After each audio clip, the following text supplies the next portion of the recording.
Hey everyone, welcome to This Explainer. Today, we're unraveling a staggering archaeological mystery. It actually started by total accident back in the sweltering heat of 1974. And get this, it's a mystery that literally still terrifies the absolute brightest minds in modern science today. Okay, so let's dive right into it. 8,000 clay soldiers guarding a tomb that modern science trembles to open. Why? I mean, think about it. Humans have walked on the moon. We are literally drawing up blueprints to colonize Mars. But when faced with a 2,200-year-old tomb right here on Earth, science just freezes.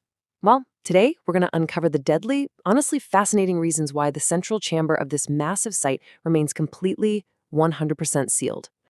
Part 1. A terrifying discovery. So, to really grasp the incredibly high stakes here, we have to go back to the exact moment this massive secret was unearthed. It wasn't found by high-tech scanners, but by thirsty farmers just trying to survive. Picture this. It's March 1974. There's a severe drought gripping China's Shanxi province. The fields are completely parched. A few local farmers decide to dig a well, desperately hoping to hit the water table. But instead, a shovel strikes what sounds like solid rock. And the quote from the discovery gives you chills. The shovel hit something hard. A human face, eyes looking straight ahead, covered in mud but feeling as if it could come alive. As they scraped away the mud with their bare hands, it wasn't water they found. It was this unblinking face staring straight ahead in dead silence. It was so terrifyingly realistic, it felt like it was just going to stand up at any second. Word obviously spread like wildfire. Experts rushed in, peeled back the layers of earth, and were met with what is arguably history's most breathtaking sight. Excavations revealed not just one soldier, but roughly 8,000 unique terracotta warriors. 8,000! To put that into perspective, that's enough life-size statues to literally fill an entire modern stadium field. And when I say unique, I mean unique. Every single soldier had different facial features, different hairstyles, different expressions, the whole shebang, complete with horses, chariots, and archers, all just frozen in this battle-ready formation for 2,200 years. Part 2, China's ruthless emperor. Because obviously the immediate question for archaeologists was, who in the world were these thousands of unblinking soldiers guarding? And why did he need so much protection? So, the man buried here is Ying Zheng, better known to history as Qin Shi Huang. Born into the brutal, bloody Warring States period, which was exactly what it sounds like, a time of constant warfare, betrayal, and mass executions. He actually became the puppet king of the Qin state at just 13 years old. But he didn't stay a puppet for long. Years later, he violently eliminated his rivals to seize absolute power. And by 221 BC, using an incredibly disciplined, frankly ruthless military strategy, he conquered all the warring states. He became China's very first emperor. Then, in 210 BC, the emperor dies, leaving behind this massive, massive secret. Now, standardizing an empire. His rule was strictly governed by legalism, basically the belief that humans have to be controlled through strict laws and absolute fear. To him, mercy was a weakness. But using this iron fist, he systematically standardized an entire fractured continent. He introduced a common currency, standardized weights and measures, created a unified written script, built vast road networks, and even connected early sections of what we now know as the Great Wall of China. He completely overhauled society. Part 3. The madness of immortality. Because as his empire expanded to these unprecedented heights, a deep, deep paranoid obsession started growing in the emperor's mind. Just look at the stark contrast of this emperor's life. It's wild. On the one hand, absolute political power. He controls millions of lives, dictates ruthless laws, conquers entire kingdoms. But on the other hand, total mortal helplessness. He cannot stop aging. He is deeply paranoid of assassination, actually sleeping in a different room every single night so nobody knew where he was. And most of all, he was absolutely terrified of death.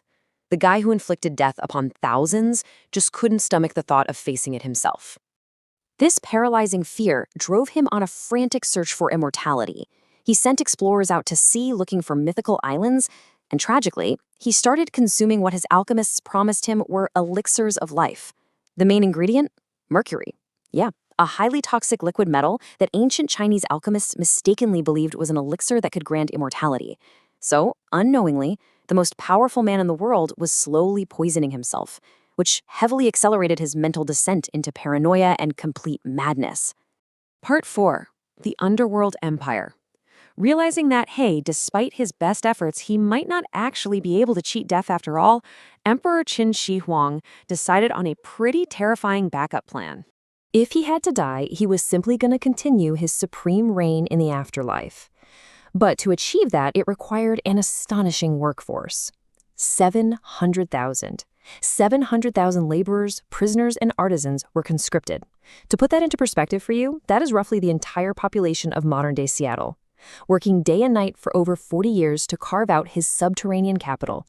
And remember, they did all this without a single modern machine, crane, or drill. It's just mind-blowing. This underground complex was incredibly organized, broken down into distinct zones. This wasn't just a grave. It was a 94 square kilometer mirror image of his capital city, completely buried underground. You've got the inner city holding the emperor's sealed tomb and administrative halls, built to house him and his spiritual governance. Then the outer city, packed with stables, kitchens, and massive storehouses to sustain the underworld capital's daily needs. And finally, the perimeter, holding the Terracotta Army, bronze chariots, and weaponry to provide eternal entertainment and military protection. They even built intricate underground drainage systems. He literally recreated his entire world beneath the soil. Part 5. Why fear opening the tomb? This brings us to the real enigma. Half a century after the Terracotta Army was found, the central earthen mound containing the emperor's body remains completely untouched. The ancient historian Sima Ken gives us a pretty terrifying reason why. Writing about a century after the emperor's death, he noted that deadly traps were set, and rivers of mercury were created mechanically to flow.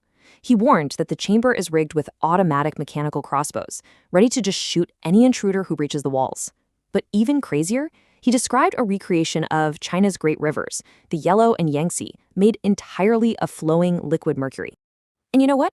This isn't just some ancient myth. It's a very real, terrifying chain reaction waiting to happen. Soil tests at the mound today have confirmed massive, unnatural spikes of mercury. The historian was probably right. So look at this sequence. Step 1. The tomb is forcefully unsealed, allowing modern oxygen to rush in. Step 2. 2,200-year-old preserved artifacts and paints evaporate in mere minutes. We actually know this happens because when the terracotta soldiers were first dug up, their brilliant ancient paint flaked off in minutes upon hitting the air. And finally, Step 3.